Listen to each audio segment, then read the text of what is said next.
Welcome in, ladies and gentlemen, to another edition of the Bengal Tiger Recruiting Podcast. I'm Billy Embody. With me is Shea Dixon. As always, we're going to lead off with a topic we have never discussed before. The number one player in the country in the class of 2025, Bryce Underwood.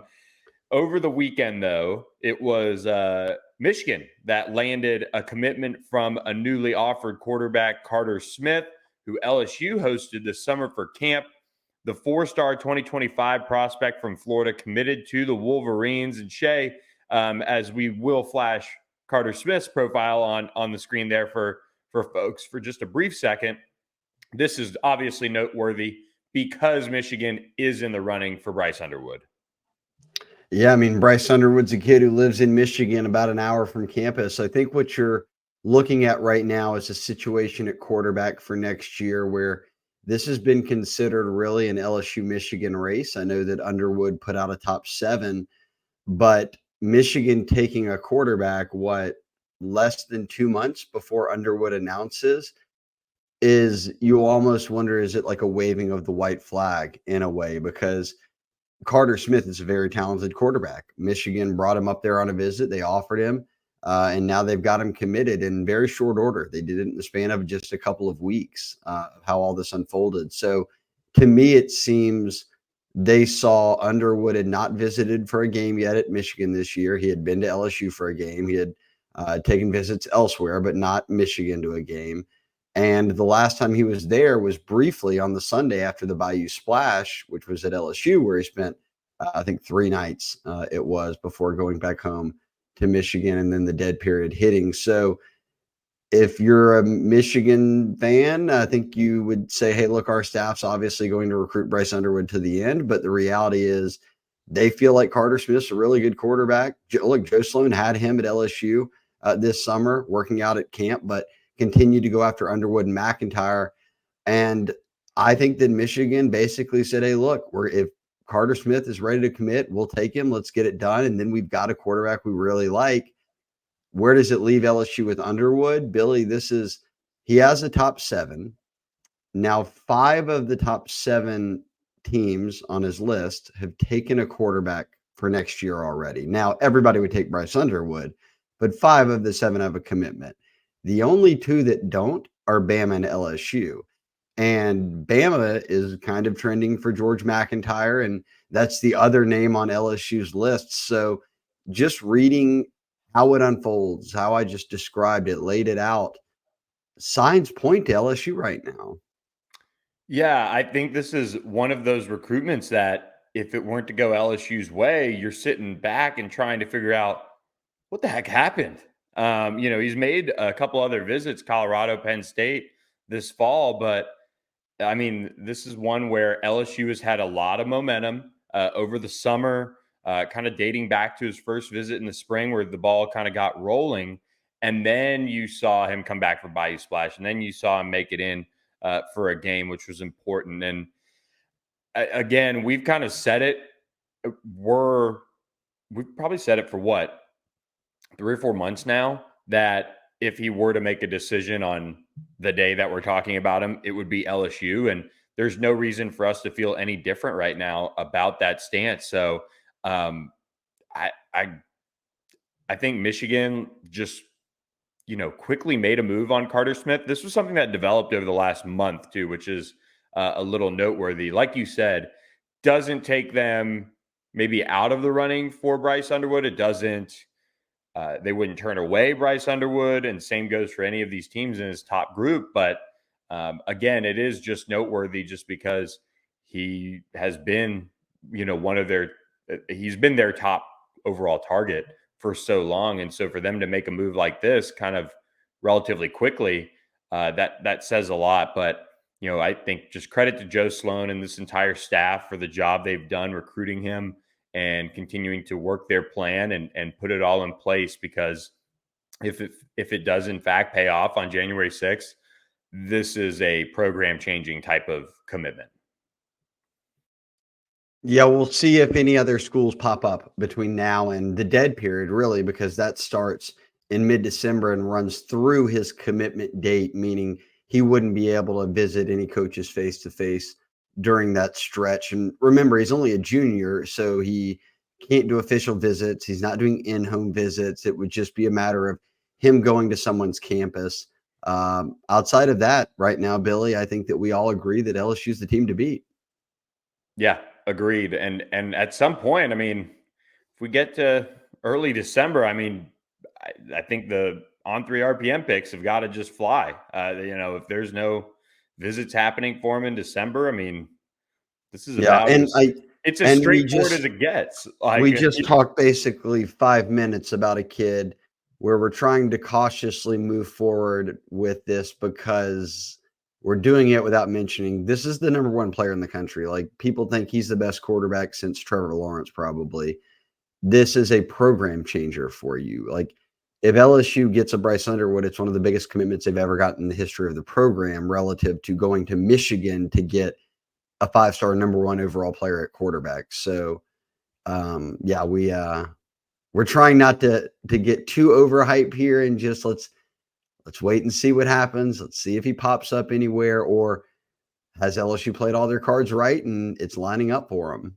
Yeah, this isn't one that, I mean, we are sitting here, with a silent commitment and trying to weigh, okay, will this like get across the finish line? That was kind of the Colin Simmons debate you and I internally kind of had this summer is, all right, we know he's silently committed. Let's go ahead and do this and see if they can hold on. But that's not the case with Bryce Underwood. He's not, from what we hear, he's not made that type of a, commitment to somewhere and especially LSU. So we'll be watching it closely. And once that, I think at this point, it's pretty safe to say we'll probably put picks in. I'm not sure. I'm at the point where LSU is that team to beat. Maybe it's time to let them fly. I don't know. But I said on the board, I would wait till the dead period is my approach. Yeah. If he doesn't visit anywhere else, then it's just a matter of, okay, we've got all the facts then. Let's see how it plays out. Yep. So we'll be watching it very, very closely. And we're also watching a number one player at his position in the state of Louisiana who has now set his commitment date for December. And that is Harlem Berry, the 4-star running back. He'll be a 5-star at some point as the On3 industry ranking kind of catches up with the run of, I guess it's over the course of the recruiting process for each class, they add 5 stars. So it's a small group to begin with. And then as the process gets closer and closer to National Signing Day, then the On3 industry ranking expands. But he's set to make his decision on December 18th, and his finalists are LSU, Texas, and Florida. And Shea, he was back on campus this weekend for the Florida game. He's one of the most explosive running backs in the country. Frank Wilson's done a great job prioritizing him. You see the On3 RPM if you're watching on the Bengal Tiger YouTube channel, and things are sitting in a good spot here. Well, our part of that heavy trend towards LSU on the RPM is you and I. We both have picks in for Harlem Berry to LSU. You put yours in basically the day they offered that Frank Wilson offered him a scholarship. I put mine in about a month ago when I started to hear the buzz that, okay, he looks like he's going to shut it down once his junior year comes to an end. Again, right now what we're talking about, what we're seeing on the offense on a Saturday, this number one offense in the country that has the best quarterback, best player in college football right now in Jaden Daniels, that's got the number one wide receiver in receiving yards in Malik Neighbors. It's got the number one wide receiver in touchdown catches in Brian Thomas. It's elite stuff. What we're talking about in recruiting right now in this segment, the past 2 segments, are the byproduct of that in a way. Like, these kids see, all right, LSU's got the best offense in America. A Bryce Underwood could go to LSU and play. And by the time Bryce Underwood commits, Harlem Berry will have already be committed to a school. We feel he stays home at LSU. That's the number one running back in the country. Oh, and we've also already got, I'm speaking in LSU terms as a coach here, to pitch to Bryce Underwood. If I'm Joe Sloan, it's, you see the number one offense. You see what Jaden Daniels just did. You know, you want to play in the SEC, but you've already got committed in your class, potentially a number one overall running back in the country, a 5-star receiver who's ranked in the top 5 nationally in Decorian Moore, a number one receiver in Louisiana right now in Teron Francis. And the dominoes are only going to continue to fall for you on offense. They've recruited great offensive linemen in these classes. They will always recruit great receivers. They always have running backs coming. Look, Harlem Berry and James Simon in North Louisiana could give you 2 top 10 running backs nationally. It is setting up right now to be a banner type of year. And you've got DeCorian Moore committed, and you've got JD LaFleur and Brett Borderlawn and these guys from Louisiana already committed. You've tossed in Teron Francis now, the best receiver in the state for next year. You're coming up on an important date here, November 30th. Keelan Moses commits. We both have picked Keelan Moses to commit to LSU. He's the local kid at U High, linebacker, 4-star top 300 player, but he's also close with a lot of these guys, especially in Louisiana. And if a domino like DeCorian Moore drops, and then Teron Francis, and then Keelan Moses, and then Harlem Berry, then DeCorian, and then you get a Bryce Underwood, LSU would probably be sitting with the number one class in the country right then. But the amount of talent you could then pitch to is endless. Like your board shrinks automatically because you say, hey, we're coming off a season where we had the best offense in college football, and we have a recruiting class now that is literally made up of nothing but the number 1 and 2 players at each position at quarterback, receiver, and running back. Yeah, exactly. It's all shaping up to be a banner type of year in the 2025 class for LSU. Harlem Berry, somebody that, I mean, if you talk to some people around his recruitment close to it, leaving this summer, Texas was a school that was really starting to threaten. They've done a really nice job of recruiting running backs over the course of Tashard Choice's time in Austin. But credit to Frank Wilson. It appears like everything we're hearing is positive for LSU, and they've swung back and they've put it all together, both on the field and on the recruiting trail, recruiting him. So Brian Kelly was out there to see him this fall in person with Frank Wilson during the bye week. So that was important as well. But when you look at LSU's need for this position, I think it's a little bit, maybe even higher than we kind of want to, you look at other spots on this team, especially on defense, but running back quietly is a big need in that 2025 class to kind of build off of your Caleb Jackson and Trey Holly and Caden Durham. Harlem Berry and James Simon are very important to solidifying that long-term future at the position. Yeah, and they've just done such a good job of Berry. I think they were a second offer after Grambling offered right around track season that spring before his sophomore year, right after his freshman season. But boy, he flies. He's already got state titles in the 100 and 200. Our comp is Jamal Williams, I guess, to give Louisiana folks a feel for it. He's rest in peace, Joe McKnight type of player. If you're a Saints fan, Reggie Bush, like, put on his highlights. He just glides all over the field, and that's 10.5 speed in the 100. I mean, he is an absolute blazer who can also carry the football side to side and juke you and do everything else. So much more than just a home run back. Boy, this would be one of the biggest commitments you can get. He's the best running back in Louisiana since Fournette, who coincidentally Frank Wilson also recruited. Yeah, the Harlem Berry offer was interesting because he camped, and we had heard he had gotten the offer, and then it actually didn't happen until Bayou Splash later that summer when he came back through and hung out for the whole day with LSU. So a couple programs saw that. We had tweeted that he got the offer and then made the move after that at Ohio State and a couple others. So, but Frank Wilson has been all over it. I mean, that was the right thing to do. Bring his family back instead of just, after a camp, just bring him back.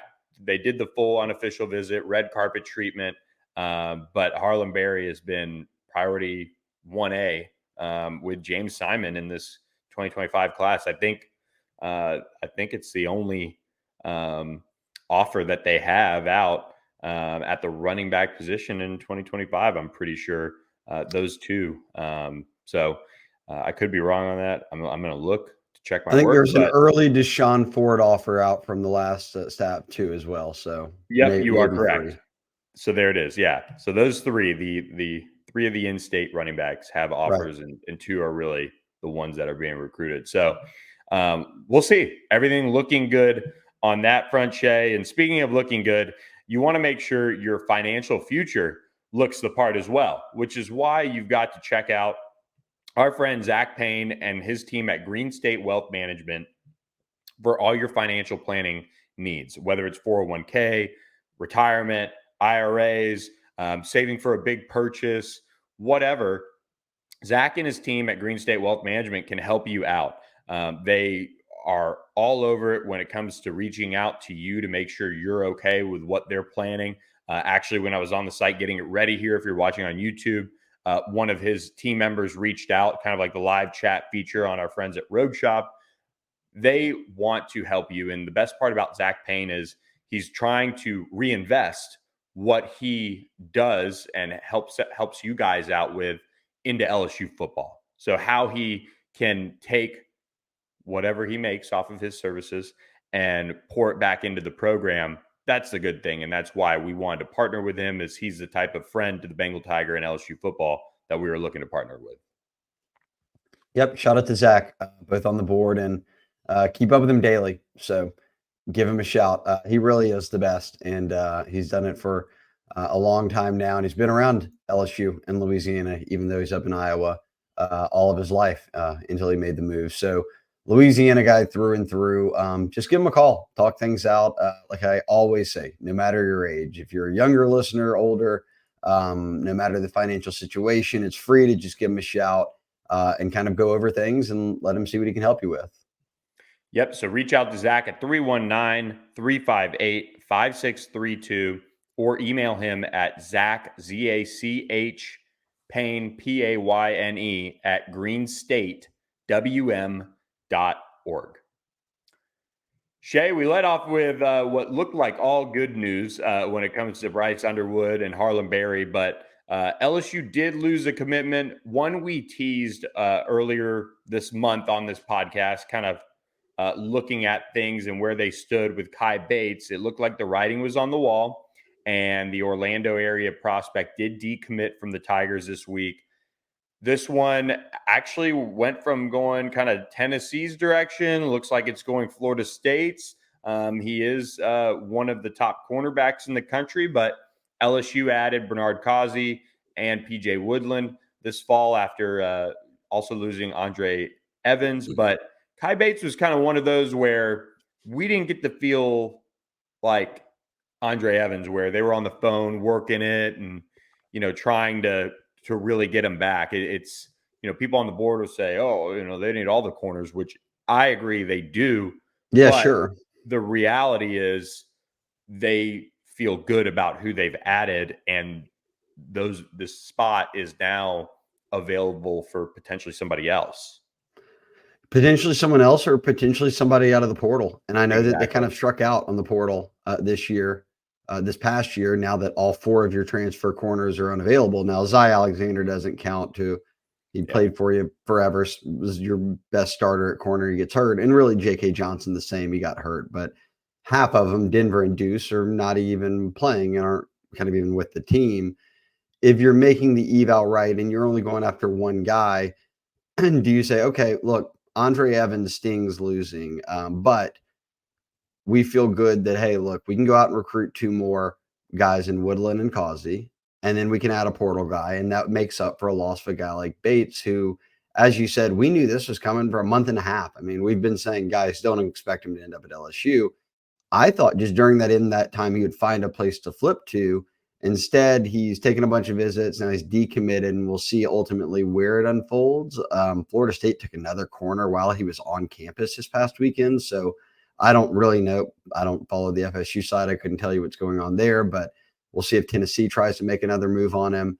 Regardless, I think you look at the reality that they added Woodland and Causey because they knew that, look, Bates is probably someone that's not going to end up in this class. And then Andre Evans flips on him, which made adding Woodland and Causey all the more important. I think it could go to a portal corner. And I'll say this. I don't know. Look, you'd love experience. That'd be great. Go find a corner who has SEC or whatever experience and bring him into LSU and let him ride. And that's perfect. But if there's a guy out there too who is younger, like that you think you can develop, it's no different than taking a high school corner. It really isn't. If, there's a first year player out there, or whatever it might be, 1 year is not a big difference in terms of we've got a high school guy coming in, or we've got a guy transferring that's just been on a college campus for, 8 months or whatever it would have been. So I agree. I think they need as many corners as possible. I also think next year, look, you get Zy Alexander back, hopefully healthy. I don't know what the future holds with J.K. Johnson. Obviously, he's been injured now this season, so we haven't gotten to see him play. But Toviano looks like he's going to be a starter for you at corner. Ashton Stamps looks like he's going to ultimately be a starter at corner.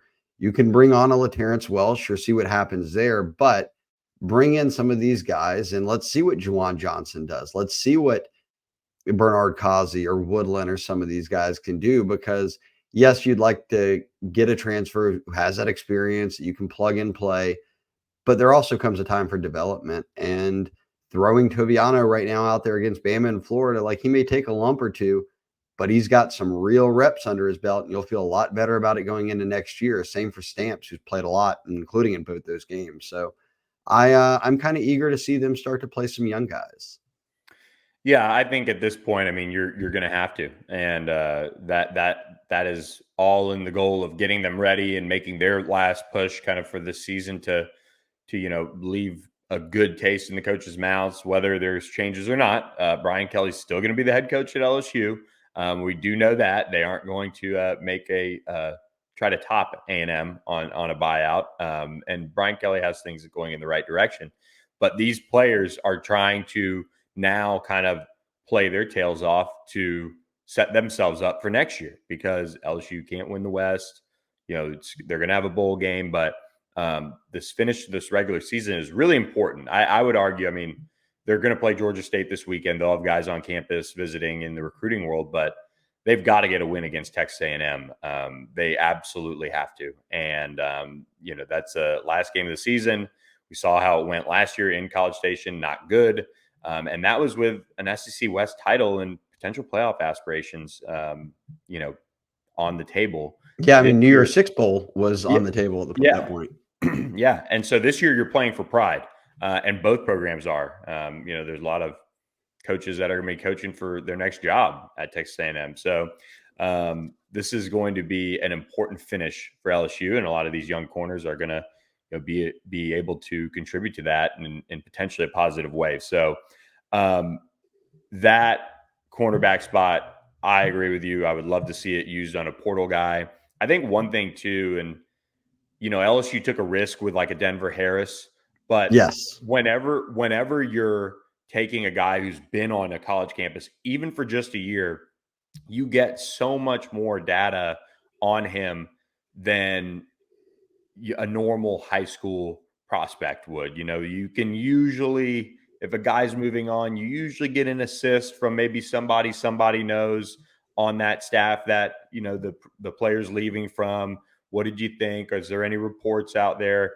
So you get a little bit more real data when it comes to these transfers. So that's also a positive. Remember, we're just a year removed from LSU killing it in the portal at the corner spot and nailing it. So, and they also had to take double-digit transfers both those years from just because of roster numbers, and you had a lot more opportunity to say, let's take a risk, or let's add that other, let's add a 6D lineman. We've got 7 open spots. Why not do it? And they're closer to the 85-man limit now, obviously way closer than they've been in the first 2 years of the Brian Kelly era, when he took over 38 scholarship players. And now you're bringing in close to 30 high school signees. You're going to bring back a lot of the roster. Billy, up to 55%, more than 50% of this redshirt class could redshirt. This true freshman class that's playing right now could redshirt still. So your roster has now actually got some foundation to it. It's being built. And I asked Brian Kelly, how does that, now that you know your high school numbers, you've got a feel for who's leaving and, who might hit the portal, all that, and you're close to the 85, you can't take double-digit portal guys. And Brian Kelly said he doesn't want to. He said that all along. I want to take well under that. And I asked him this week, now that the portal's open, because yes, it doesn't open until December, but if your head coach gets fired, it opens immediately. Well, that's A&M, or I mean, Mississippi State, schools that have players on roster that could hit the portal that LSU would be interested in. And he said, look, it boils down to this year, and this may be the most extreme example, but he said, if we're only taking a very small number of guys, 4 or 5, and he didn't name the numbers, but I'll tell you what they are. They're shooting for 5 guys, 6 guys, 7 guys. He said, then it needs to be a replacement, not like a depth piece. So if we lose a Malik Neighbors, we need to be bringing someone in like a Malik Neighbors. We don't need to be bringing in someone who just, oh, he'd be a good 6 receiver for you to have. So I think when you look at corner, if you're spending a spot there, it's going to be on somebody elite. Yeah. And I mean, kudos to LSU. Zy Alexander is a difficult projection, moving up from where he was prior to this year. And it's still not perfect. Don't get me wrong, but it is one of those things where, yes, you can address numbers. You can do those types of things with depth pieces that maybe have a year or two. But when you are trying to go out and address a major departure, that's where you've got to kill it. And it's going to be really interesting to see how LSU does on that front, because they're probably going to lose Malik Neighbors and Brian Thomas, and they're going to have, they're going to need somebody to step up in a big way or go out and find a true elite level transfer at that position. But the portal pod is coming in December, everyone, that we do know. We like to take care of our family at the Bengal Tiger, and that's why we've partnered with HelloFresh, and they've got some of the best meals you could find out there. Very easy to use. I know you're an all-star member. Basically, we'll talk about that, but the holidays are right around the corner, and HelloFresh can help take the stress out of dinner or any meal, we'll find out, by delivering everything you need to cook up tasty meals right to your door, saving you tons of time. It's the #1 meal kit in America. It's like I said, we're diamond, platinum, whatever the highest level is, we're there. We've confirmed it through the company. Been there since the start, really. And I will say they have not dropped off. I've been with HelloFresh for years. They just continue to keep getting better in terms of what they offer. The reliability is always there. If your box shows up late, you tell them, they send you it, they credit you right back, get your money, you'll get your new box next week, or they'll send a new one out right away. I'm not having to ad read here. I'm telling you, I live it. I cook HelloFresh at my house 3 nights a week. We order a box and it comes with 3 meals. Usually we'll have a little bit of leftovers for lunch the next day for one of us, but it's my go-to. And again, I've said, you go to the grocery store, I will leave with so much waste by the end of the week that I'm just like, okay, I got to toss this, this. Or I go to cook and I don't have this powder, I don't have that. Everything comes in there. All you need is some salt and pepper, some butter. You're good to go. I am a massive HelloFresh fan. So yeah, try it out. I promise you won't be disappointed. Everybody who I've told to get on HelloFresh has done it and nobody's complained. And the holidays are pretty crazy, Shay. You family coming in or this or that. And that's why you could choose from, 45 different weekly recipes and 100 different picks of meals. And they can also take, 15-minute meals that you can knock out really quickly. That could be nice little crowd pleaser for the fam coming in town. So look, people are going to be up early, beat you up maybe, have a few cocktails the night before. So make it easy on them and get breakfast taken care of too. And that's why when you go to HelloFresh.com/TigersFree and use code TigersFree for free breakfast for life. That's one breakfast item per box while your subscription is active. That's free breakfast for life at HelloFresh.com/TigersFree using that code TigersFree. Check out America's #1 meal kit and now get breakfast included. Shay, as we move on to the Florida game portion of the podcast where LSU had plenty of top talent on campus, this was a huge recruiting weekend for the Tigers. Look, we're going to talk a little bit about coaching changes around the country and kind of prospects LSU's after. And it didn't end up being, one of those weekends where a ton of LSU A&M battles were on campus. But they had elite level talent back in Baton Rouge. They did have one official visitor. They had Devon Keys the Alito, Texas linebacker who's committed to the Tigers. He is enrolling early. And then his playoff run for Alito, which continues on Friday against Lubbock Cooper, is expected to go deep into the playoffs. And so with Texas, they go all the way basically to the early signing period. So this was his only time to really take this visit, and then he enrolls early. So he took his official visit. They played on Thursday, and he and his family came down. And I'm sure it was a big, big party with all his family that spans really across Louisiana, especially South Louisiana, to come in and celebrate what is been a long commitment for him to the Tigers, but also one that has never wavered. Yeah, Stock Riser, our rankings update this month. And Billy, you've seen him play in person. We've watched his film. The rankings team really, really likes Devon Keys too. So he's a guy that I think they made a very good eval on. His best football was played as a senior, and that's what you want to see. Yep, no question. And Shea, they did bring on one of the top 2026 or two top 10 2026 prospects. Jakeem Stewart was on campus, and Lamar Brown, two of Louisiana's best, checking out this game, both in the trenches, both very, very important to LSU's long-term recruiting goals. But also, we talked about Harlem Berry being on campus. Well, James Simon, one of the other running backs, that's ranked in the 4-star range, top 10 overall running back. He was on campus this past weekend. And oh, by the way, the prospects that were on campus at the wide receiver position weren't too shabby either. 4-star wide receiver in the class of 2025, Andrew Marsh, was on campus. He's a top 5 wide receiver. And then one last one that I'll mention is Andrew Maddox. And this one actually got a little bit of attention on our board because his brother is committed to Texas A&M at quarterback in the class of 2024, but he is not going to LSU. They have Colin Hurley committed, and Andrew Maddox is the one that LSU's recruiting in the class of 2025. Matt House was by to see him during the recruiting period, during the bye week, but he's a position of need, 2025 defensive lineman. So they had some star power on campus, Shea. Yeah, Andrew Maddox is a top 5 defensive linemen in the country. It's probably notable to say, well, one, that he's from Hattiesburg, but he did not go to my high school. He goes to Oak Grove. So he's probably actually lives in Oak Grove now. But maybe more notably, he is PJ Woodland's teammate who is currently committed to LSU. So you've at least got your foot into the door there, and you see if you can't maybe get into the mix with a guy like Andrew Maddox, who any lineman or any player is tough to pull out of Mississippi. But hey, you get in there and you start swinging, especially on South Mississippi kids. Hattiesburg is not that far of a drive from LSU. So, in fact, those Oak Grove and Hattiesburg High kids have gotten down here a lot for games this season.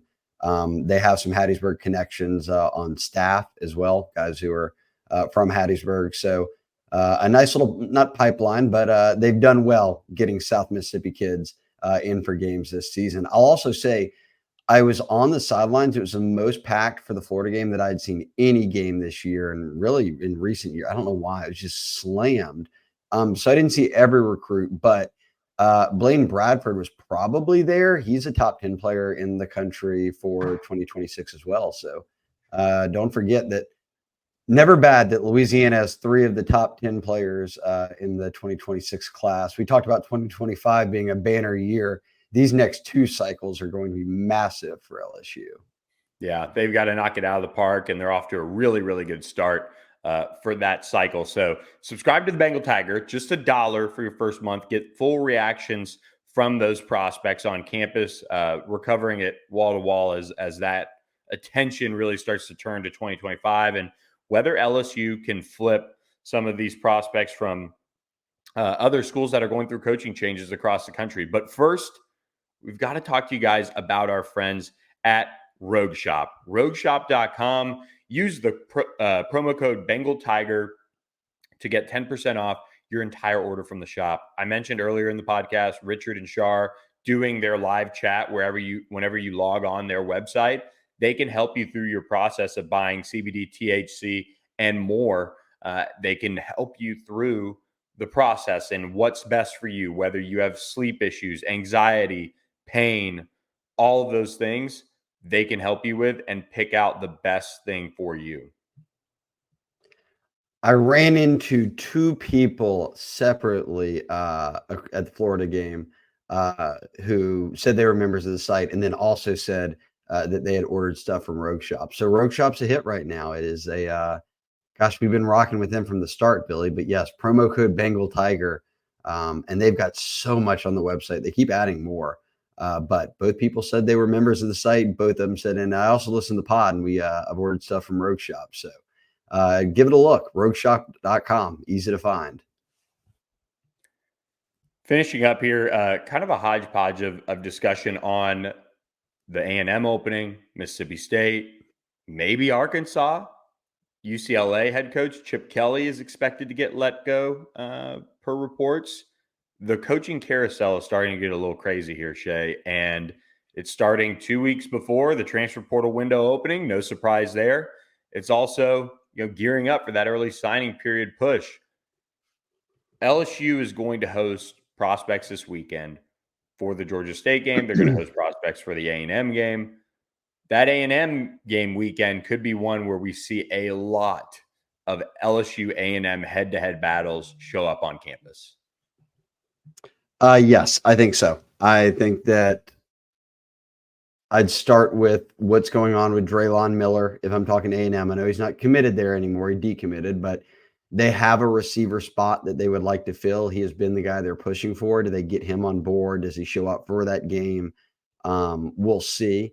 Courtney Crutchfield, who, as you said, Arkansas could be on the verge of coaching changes. He's already decommitted from Arkansas. Missouri was a team that sort of landed the early trend meter predictions, but he said he might come down for the LSU A&M game. So that right there, you're trying to fill this receiver spot. There's one. I think maybe most notable for me, Billy, if we're going to start with A&M here, is Gabe Relaford. And I know people have talked about Terry Bussey, 5-star athlete, phenomenal player, a guy who LSU has recruited from the start. Does he pop back up at the LSU A&M game? But Relaford being an in-state kid who has played phenomenal, again, as a senior at Evangel, who looks the part of as one of the best D linemen in the country at a position of need, I just think is a must get. And they still have an official visit. They still have in-home visits. You get him in for that game, and you either it is the official or you follow it up with an official and then in-home visits. I feel a lot better about suddenly 3 weeks later at signing day where LSU sits for him. So he's committed to A&M. He loves Elijah Robinson. Elijah Robinson got the interim tag, but eventually they're going to name a new head coach. And during this stretch, LSU just needs to buckle in, get him to campus as often as you can, and then gear up for an in-home visits and an official visit. Yeah, and Elijah Robinson being named the interim coach is, of course, noteworthy. A&M does have 2 Louisiana guys committed on the defensive line, but also, I mean, he is one of their top recruiters, so he's recruited all of these guys, and he's being the one kind of in that Brad Davis role where he's going to be on the next staff. I mean, I would be shocked if the next head coach doesn't retain him. And there's buzz out of Acadiana that, yes, Elijah and look, Don McKinley, the Acadiana defensive tackle you're referencing, is committed to A&M. And he said, look, if Elijah Robinson's there, I'm there. That's who I've committed to. But there's buzz that he might be popping up on LSU. We know that Texas is pushing for him to visit. So we're keeping an eye on these coaching changes. I also think, Billy, that look, if Arkansas makes a change, Charleston Collins is a D lineman, number 1 player in Arkansas that they've been after forever. And he picked Arkansas over LSU. That's a border state guy. You would not only are they already communicating with him and trying to get him to come in for the A&M game, but if he ends up decommitting or, they have a coaching change and he decommits, he suddenly jumps back into the mix. But also with state and A&M specifically, their head coaches being fired, that opened the portal window already for them. And there are guys on A&M's roster and there's guys on Mississippi State's roster that LSU would take a very hard look at if they were to hit the portal. I mean, think about it. And even Louisiana guys, like you need DB help. Jordan Gilbert is a guy at A&M who you probably should have taken out of Baton Rouge, and he's been an excellent safety for them, unfortunately injured this year. And I know there's others on that team like Jacoby Matthews, Le'Veon Moss that are from Louisiana. But if you're talking about taking a smaller and you want to fill a need, Jordan Gilbert's been a multi-year starter. You look at State as Decommitting Richardson. He was out of North Louisiana. We had him as a 4-star guy. LSU never offered. He went to State and has been great. I mean, he's 100-plus career tackles. He's started 20-plus games. He could go to the NFL, but you could also do a Jarrett Bernard converse where, yeah, I've started 4 years somewhere, or 3 years, but I'm going to go one more year, play, for him, it would be back home. I don't know. I'm just throwing out names here, but Xavier Thomas, who's been electric. I mean, he returned the opening kick for a touchdown against Mississippi State, against Texas A&M a week ago, 97 yards. And he has, for the second year in a row, is in the top 3 in the SEC, top 5 nationally, and average yards per punt return. Like, we thought Aaron Anderson was going to solve that problem. And then they said, no, we'll just go back to Greg Clayton. He can catch it. And it's not an issue because we've got the best offense in college football. You won't have that next year. Like, do you go get a returner out of the portal and who can also play some receivers? Xavier Thomas has 400 yards receiving this year. So I think it's interesting with these early firings and the portal window opening. Like, the Louisiana guys hit the portal and LSU suddenly say, all right, we like him. Let's make a move. Yeah, that's tough. I mean, Xavier Thomas last year, I mean, hindsight's always 2020, but that was one where, I mean, who knows? Maybe that it's a weapon in the return game. And proven. He's done it 2 years in a row in college. Yes. Yeah. He was freshman All-American in 22 as a punt returner. So I think for me, it doesn't sound like, I mean, how many, you think 5, 6, 7 spots from the portal right now, depending on how they finish in 2024, I guess? Yes, I would guess between somewhere around 5, 6, 7 portal guys, which is just way different than when they were having to take 20 and then get the number down to 16 or 15 or whatever. Like, it'll be under 10. I would say the biggest thing that I would like to see LSU do is, last year they missed on some defensive linemen, some defensive tackle help that they wanted. A couple went to Florida State, I believe. They need to be able to go out and get an elite level player at the receiver position, because that's one spot where I just circle and I kind of get scared looking at next year's roster, and you're just relying so much on development. And when you have 5 or 6 spots, go knock them absolutely out of the park. And if not, you have an awesome 2025 class kind of next year that, if things are going in the right direction, you can really, really capitalize on. Yeah, I never think LSU lacks for receivers, and that just means it's time for a Shelton Sampson to step up or a Jaylen Brown to step up in year 2. But again, Ibeat has been hurt so much, but you presume you're losing Neighbors and Thomas. So I think the one we're all watching is Kyron Lacey. Like, you bring Kyron Lacey back and you've got Kyron Lacey and Chris Hilton. Aaron Anderson, obviously, still on roster. Can a guy like a Shelton Sampson jump through?